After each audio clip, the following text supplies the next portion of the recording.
Baby, we got a show today. The best football show. I'm Brian Baldinger, Baldy, NFL. Download the best football show wherever you get your apps. Free Odyssey app. Download it. Like it. Subscribe to it. Comment on it. Follow it. You won't be sorry you did. So here's the story. Micah Parsons is the story, period, in this National Football League with literally 6 days until the start of the NFL season. And the Cowboys open up the season in Philly. And they'll open up the season on September 4th, Thursday night at Lincoln Financial Field without their best player, Micah Parsons. And I'm partial because I think Micah is the best defensive player in this league and has been for 4 years. Since the day he stepped on the field in his first NFL game against Tampa and took down Tom Brady twice. Took the GOAT down twice, and the GOAT was seen talking to his offensive line on the sidelines going, do something for this guy. Well, a lot of teams try to do something to slow down, to stop the hungry lion. That is Micah Parsons. And the Cowboys had him. At age 26, Micah Parsons is the best defensive player in the league because he can do more and gain more attention than any other defensive player in this league. And that's not to slight TJ or Nick or Max or anybody else.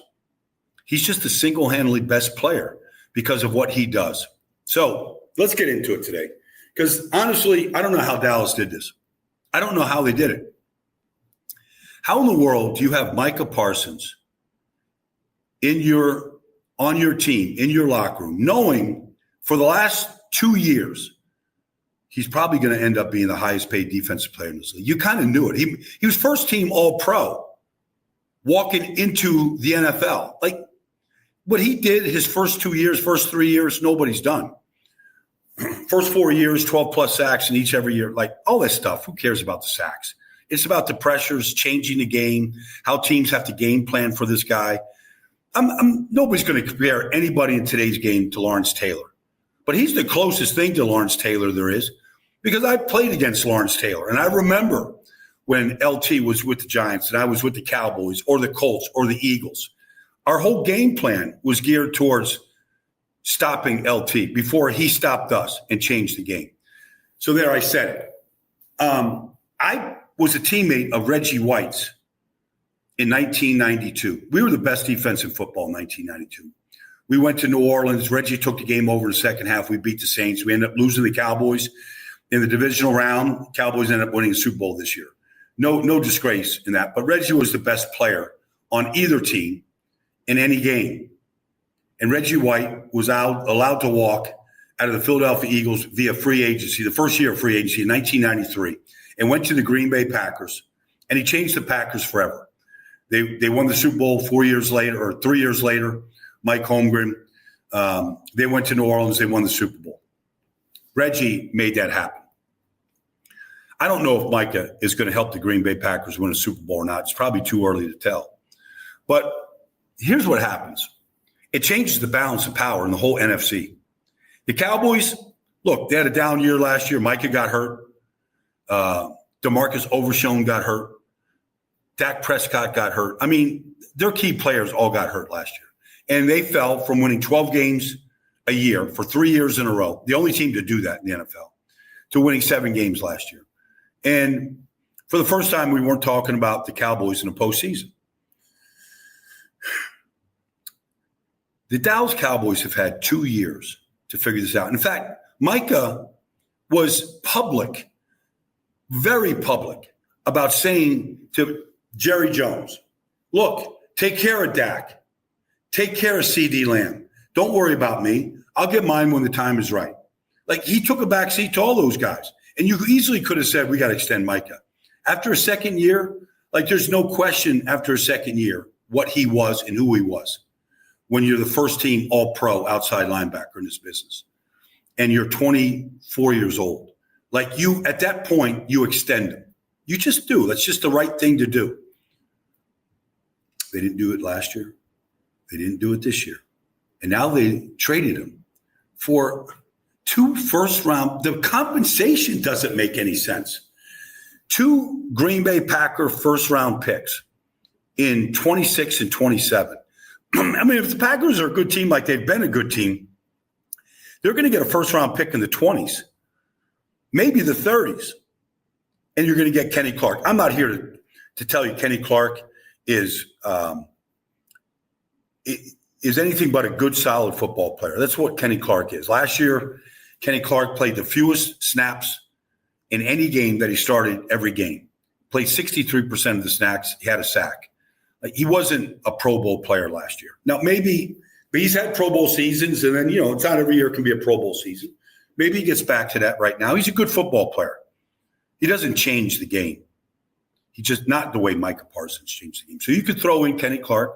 I thought if they threw in Rashawn Gary, a starting Pro Bowl defensive end, maybe you could sweeten the pot a little bit, but not a defensive tackle. Not Kenny Clark. But regardless, 2 first-round picks for Micah Parsons. Like, Jerry Jones can say that he's got 4 first-round picks to play with over the next 2 years. Great.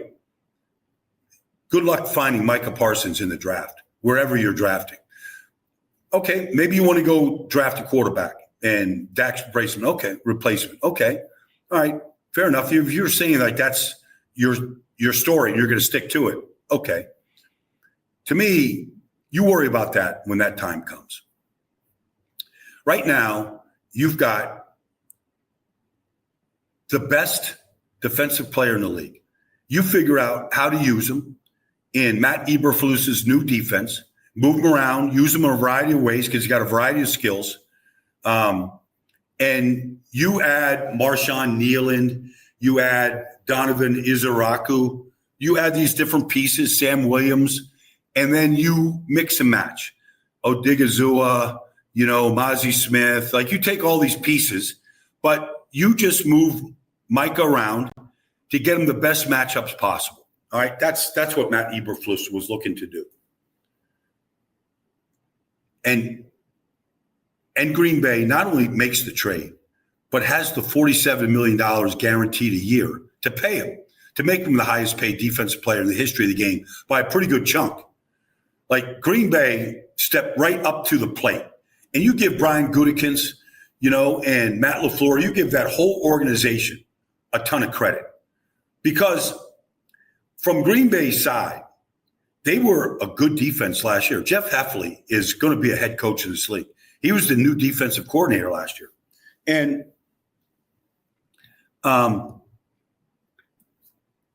they, in 1 year, they became a top 10 defense last year. Top 10 defense. Rashawn Gary has basically his best year. Edgerrin Cooper took over at middle linebacker, is going to be a feared middle linebacker in this league. Jeff Heffley said, we're going to be a 4-man pass rush front. We're going to press the outside receivers. We're going to rob the middle of the field. We'll go and sign Xavier McKinney from the Giants. He goes out and gets 8 interceptions. We're going to funnel everything to the middle of the field, and we're going to rob the middle of the field. And they did that. They did what he wanted to do. Now you add Micah Parsons to that mix, and you go, and you add what they've added offensively, Matthew Golden, offensive lineman. You bring Josh Jacobs back, a healthy Jordan Love, and you go compete for the NFC supremacy because that's what a player of Micah Parsons' ilk can do.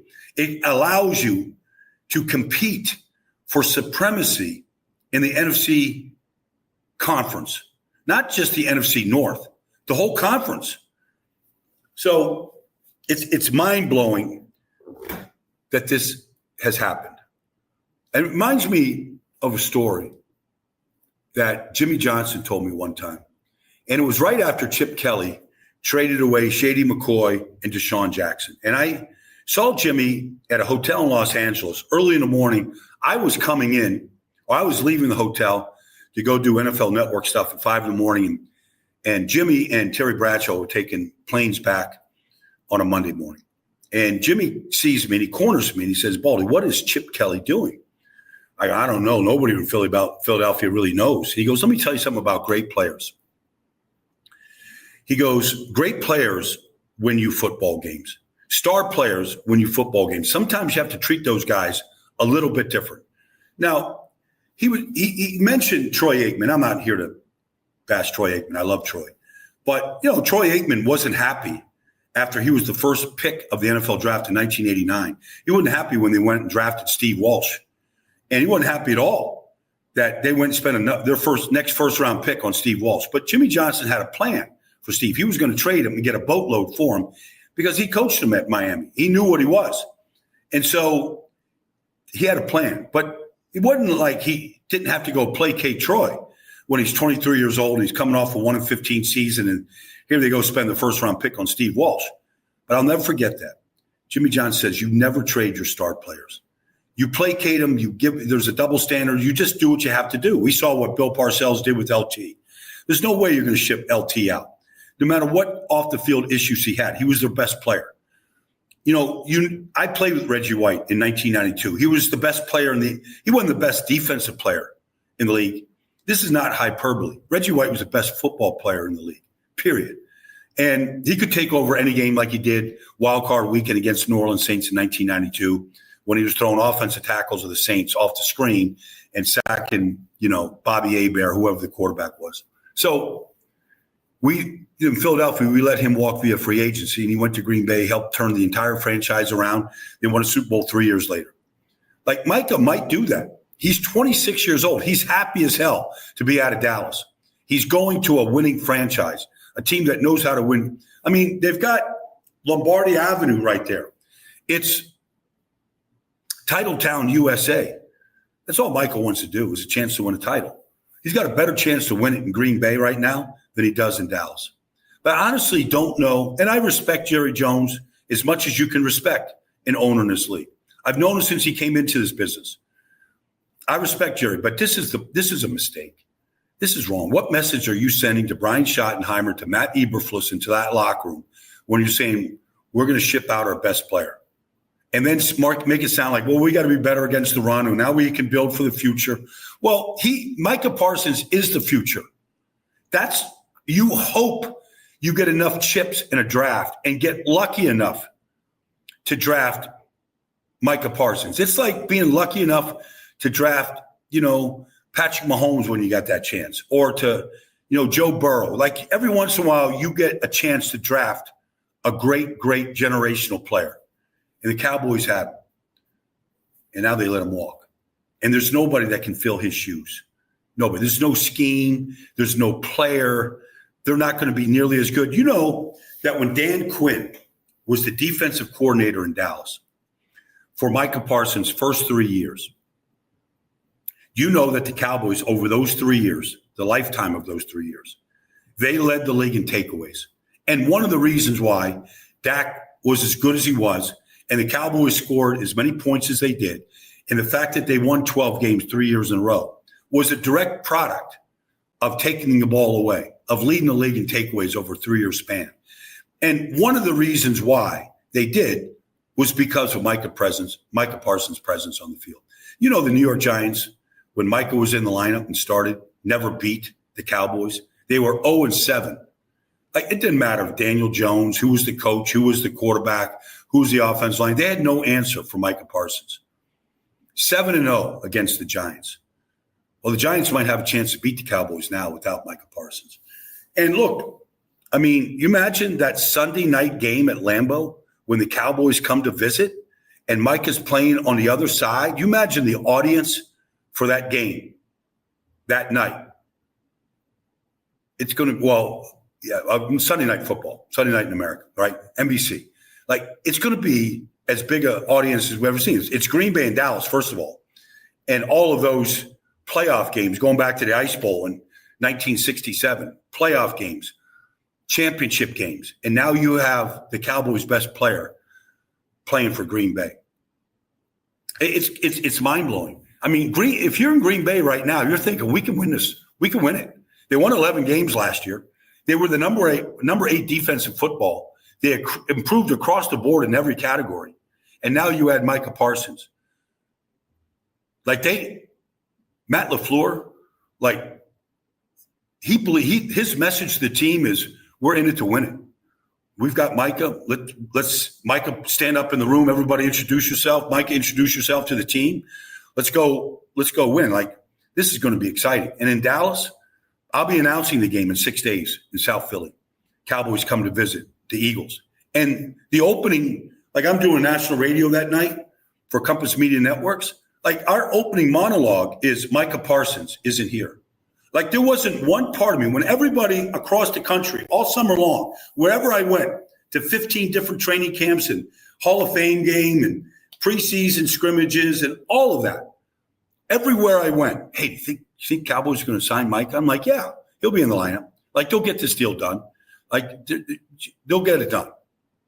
When I heard the news yesterday and it didn't get done, and then when I heard the compensation, I thought the Cowboys were crazy, just crazy. And honest to God, I still can't believe this happened. You just don't let great players walk. You build around those players. Let me tell you something. Like I played in this league for 12 years. Like I maximized my talent. I never changed the game ever. Like we never won in Indianapolis or Philly or Dallas because of me, but we won because of Randy White, Tony Dorsett. All right. We won because of Reggie White. Randall Cunningham, the star players win these games. And Micah is a star player who now plays in Titletown, USA, the Green Bay Packers. And that's my take on this blockbuster mega trade between the Cowboys and the Green Bay Packers. Thanks for joining me, everybody. Talk to you real soon.